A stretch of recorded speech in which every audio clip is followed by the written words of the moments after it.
خات و پرژە تابلۆکان زۆر سەرنجڕاکێشن کاریگەریکی زۆری هەیە لەسەر دەروون و تەندروستی منداڵەکان.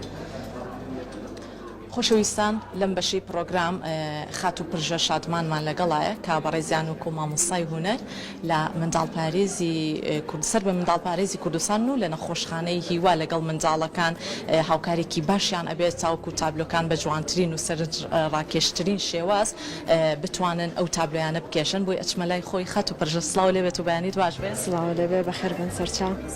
زۆر سپاس. با هەر یەکسەر لە تابلۆکانەوە دەست پێ بکەین.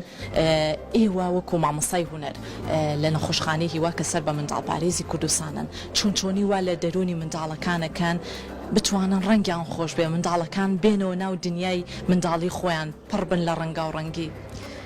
سەرەتا دەستخۆشیتان لێکم بە هاتنتان منانی بەدەم قسەکردنەوە باسی تابلۆکانی زۆر باشە. مناڵەکانی هیوا وەکو خۆشتان نەزانن لەژێر چارەسەرێکی زۆر قورسان کە چارەسەرەکان بە جدی قورسە زۆر پێویستیان بەوەیە لەو کاتانەیە لەگەڵیانە بیت لەبەرەوەی کە نەخۆشەکەشیان هی ئەوەیە کە مەناعیاندا ئابازانە بۆ خەڵک سەردانیانەکە زیاتر ئێمە لەلایەنە بین. بۆ نمونە مناڵێک کە کەیسی تازە بێت تازە هاتە بێت وردە خۆمانی پێ ئەناسێنین ڕەنگەکانی بۆ ئۆبین لەوحەی بۆ ئۆبین دەستەکات بەڕەنکردن. بەڵام زیاتر ناڵم ڕەنگی تۆخ بەکاربێنن ڕەنگە تۆخەکانیان لێ ئەشارمەوە لەبەرەوەی خۆیانەها لایەنێکی پۆزتیڤیانە بێ ئەو ڕەنگانە تێکەڵاو ئەکەن هەستێکی خۆشتریان ئەبێ زیاتر. خات و پرژەبا یەکێکی تابلۆکان پێم خۆشە قسەی لەسەر بکەین. ئەمە ماوەی چەندێکی خەیاندووە کە ئێوە توانیوتانە ئەم پێشەنگای ساڵانەیە بکەنەوە منداڵەکان تا چەندە ئامادەکاری باش ئەکەن لەگەڵ بەڕێستانە چۆنی تابلۆیەکی باش لە نێو پێشەنگایە کە تابلۆکەمە بەستم چۆنە تابلۆیەکی باش تابلۆیەکی سەرنجڕاکێش کە بە دڵی منداڵەکەش بێ بتوانن کاری لەسەر بکەن. وڵایم پێشنگایە زۆر کاری ویستۆ من تقریبا ئەمە ئیشی 3 ساڵی خۆمە کە کۆم کردوەوە لەگەڵ مناڵەکانە ئێستا توانیمانە ئەرزیکەین و شکر لەوحەکانیش هەمیان زۆر باشن زۆری نەشیان مناڵەکان بە فکری خۆیان کردوێنە یعنی من کە هاوکاریان بم بەس ڕەنگم بۆ تێکەڵاو کردوون. ئەم لۆگۆیە ئەمە لۆگۆی شێرپەنجەی مناڵە خۆشیان ئەزانن کە ئەمە لۆگۆی خۆیانە لە زۆربەی ڕسمەکانیشە بەکاریان هێناوە تەمەکو و دیارە دەریایە کە کیسەڵەکانە دەریاکەوە تونێتە دەرەوە لۆگۆی شێرپەنجەکەیان دروست کردو. زۆر ئەمە خۆی بە بیرۆکی خۆی بۆی هاتووە عنی بیرۆکەکەی بۆ هاتووە یان ئێوە چۆنی هاوکاریتان کردوون. زۆربەی کات پێی لێ پرسمزام هیچ بیرۆکەیەکی هەیە خۆی تۆزە ڕسمی پێپشانەیەم ئێمە ژوورەکەی خۆمان ئۆفیسەکەمان هەمووی لەو هەیە کەیتە ژوورۆ هەموو ڕسمەکان ئەبینیت ئیتر پێڵەمە هاستێک کە فلانە مناڵ ئەوەی کردووە فلانە مناڵ ئەوەی کردووە وردە هەتاکو خۆی فکرێکی جوانی ئەبێت.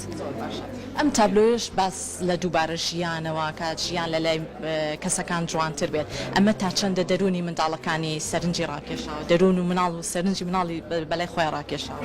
وڵای زۆریش ئێستا ئەم مناڵی کە کردوێتی لە ڕووی دەرونیەوە تۆزێک لاوازە بەڵام هەموو تووڕەبوون و خەم و خەفەتێکی خۆی بەس بە لەوحەکانی دەرەکات یعنی هەر کات کە بێتاقەتە بێت لەوحەیەک دروستەکە هەموو جارە لەوحەیەکی تازەمان بۆنێتەوە نیە ئینتر ئەڵام شۆ بێتاقەت دانیشتم ئەو لەوحەیەم دروست کردووە.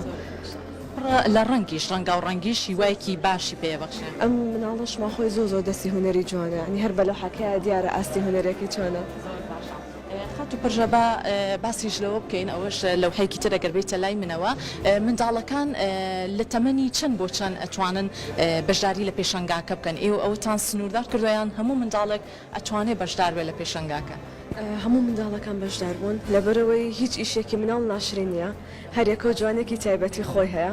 بەستم ئەوە نامە بەستم ئەوە بوو کە منداڵان کە بۆ شێوازە بەشداری ئەکەن ئایا تەمەنجاکراتەوە یان بە شێوازێکی گشتی هەموو تەمەنێک ئەتوانێت بەشدار بێت. نە هەموو تەمەنێکە یعنی تەمەنمان جا نەکردوێتەوە ئێستا ئیشی مناڵی تیا 1 ساڵە ئیشی مناڵیشی تیا 7 ساڵە یعنی هیچ شینێکمان بۆ دانەناوە. ئەمەی تەمەنی چەند ساڵیە؟ ئەمە هی مناڵێکە تقریبان 14 ساڵە. بەڵێ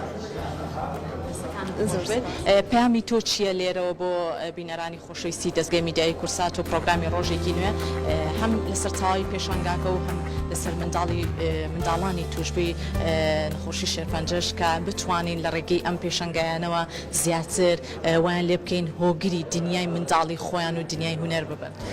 وڵا داوا لە هەموو کەسەکەمەوەی کە ئێستا ئەمان بینێ پێشنگاکەشی بینیوە مناڵی شێرپەنجە مناڵێکی تایبەت نییە مناڵێکی ئاسایەک و هەموو مناڵەکانی تر زۆر ناخۆشەها بەچایەکی زۆر جیاوازەوە سیر ئەکرێن یعنی بە ئەوە نەمێنێ لە ناو کۆمەڵگای کوردیە ئەوان شەر مناڵێکی زۆر ئاساین ئەو تا توانای ئەو هەموو ئیشە جوانیان هەیە و هیواخوازم زۆر کاریان لەگەڵا بکرێ زیاتر بەرەو پێش ببرێن ئەگەر بتوان سپۆنسەریشیان بکەن ئەوە باشتر بۆ ئیشەکانیان چکە بەجددی توانایان هەیە. یەک پرسیاریشم بیر چوو کۆمەڵی کاری دەستیش هەر لێرە ئەوە شەری منداڵەکان خۆیان ئەوە هی مناڵێکی خۆمانەوە پێیجی داناوە ئیفرۆشێتەوە بۆ خۆی کردێتی بە بزنسێکی بچووک ئێستا کە لە مەکتب نییە لە ماڵەوەیە ئەو ئیشاکەی بۆ خۆی.